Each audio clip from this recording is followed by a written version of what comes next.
Hello and welcome back to another On Wrestling and to another edition of AEW Dynamite Out of 10. A big show this weekend because it is the go-home show before Forbiddendoor, so all hands on deck. There are a lot of matches designed to hype the pay-per-view, and we also did get some big title matches, including AEWDynamite defending the international title against Ricochet, and we heard from MJF and Mark Briscoe ahead of their big multi-man match. But we started things off with Brody King and Bandido teaming up with Mystico to take on Moxley, Wheeler and Castagnoli in trios action. The match had a bit of everything because it had every kind of performer involved: high flyers, brawlers, technicians, powerhouses and everything in between. They all contributed to the fun, but King and Castagnoli stood out for their impressive feats of athleticism. Moxley and Bandido may have been the main few featured here, but everyone felt important. This was exactly what AEW Trios matches is supposed to be. It's fun, chaotic, and it kept the action going at a brisk pace. So yeah, I'm going to give this a 6 out of 10. A very solid start and a big win for the Death Riders. As we then moved on to Marina Shafir versus Harley Cameron, Shafir didn't have to head to the back after the Death Riders win because her match against Harley Cameron was up next. This is the kind of match you think you know how it will end before it begins, but AEW went a different direction. Instead of having Shafir dominate and defeat her less experienced opponent, her confidence was her undoing. Cameron stole the win with a pinning combination that caught her off guard. This might not have been the cleanest match we saw on Wednesday, but it did everything.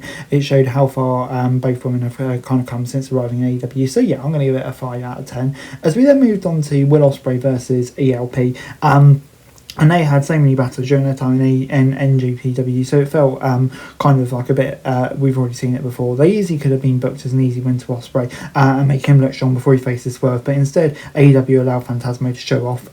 He and Ospreay put on what was not only the most competitive fight of the night, but also the most entertaining. ELP is one of those guys who reminds you of how good he is every time he wrestles. He has often been overshadowed by bigger stars in New Japan, but he should never have been overlooked as a reliable performer. If you missed the show, take the time to go and check this one out, because yeah, like I say, this was a really fun match. I'm going to give it an 8 out of 10. As we then moved on to Swerve Strickland versus Daniel Garcia, right after Ospreay was done, his Forbiddendoor opponent made his way to the ring as Strickland took on Daniel Garcia. Once again, AEW took a match that could have been an easy win to make one guy look good and booked it to be competitive back and forth fight. We all know Garcia was going to lose, but the fact that he kicked out with the house call and several other moves helped make him look strong. This is an enjoyable encounter that gave Garcia the chance to look better than he has in months in singles competition. If anyone in Death Riders deserve a new push heading into Summit, it's definitely him. I'm going to give it a 7 out of 10. We then moved on to Jack Perry versus Zack Sabre Jr. It ended up being a kind of technical clinic that's only possible when you put two talented grapplers in the ring. Perry's not known as proficient as Sabre on the mat, but he kept up with the technical wizard, giving him a good fight. This is a combo AEW may want to revisit in the future because they display really good chemistry while clearly holding back and not trying to steal the show. ZSJ winning was predictable, but appropriate given his big match against Kenny this weekend. So yeah, overall, this was really good, and I'm excited to see more from these two in the future. So I'm going to give it a 7 out of 10. As we then ended up with the shortest match of the night, which was the Young Bucks versus TMDK, but it doesn't mean it didn't have its moment. They did what they could with the minutes they were given to put on a good show, but they simply didn't have enough time to stand out on a show that had several other stronger performers. The Bucks won with we all expected, but the possibility of an Elite v TMDK feud has been opened up. This is a kind of stable match that AEW and New Japan should definitely think about, I think, including on a future show, because yeah, that would be a fantastic match. But for this alone, I'm going to give it a 5 out of 10, I think. As we then moved on to Red Velvet taking on Queen Aminata, and the boast thing about this was how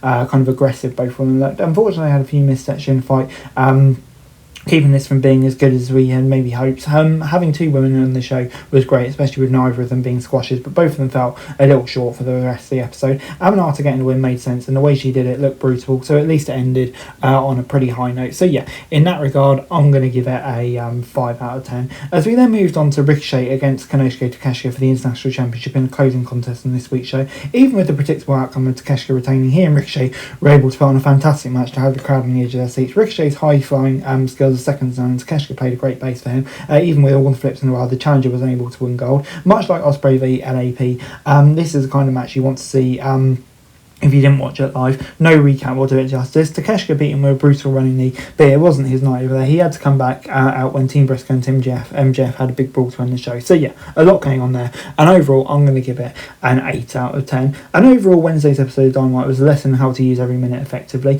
To pack 8 minutes into a little more than 2 hours without any of them feeling like squashes. And on top of that, there was still time for a few backstage segments and interviews. It was a brisk go, but it felt like no time was wasted. The matches we saw were mostly good, but Ospreay v LAP and Takeshita v Ricochet with the biggest highlights of the night, followed closely by Garcia v Strickland. As a go-home show before Forbidden Door, this week's episode did a great job addressing the big feuds while still making the action the main attraction. So yeah, really good stuff. 7 out of 10. That's it for this video. Thanks very much for watching. Remember to like, share, subscribe, follow us on our socials, link in the description below for daily wrestling news, meme and content. Subscribe to our other channels on screen right now, that'd be greatly appreciated. Thanks very much for watching. Peace out.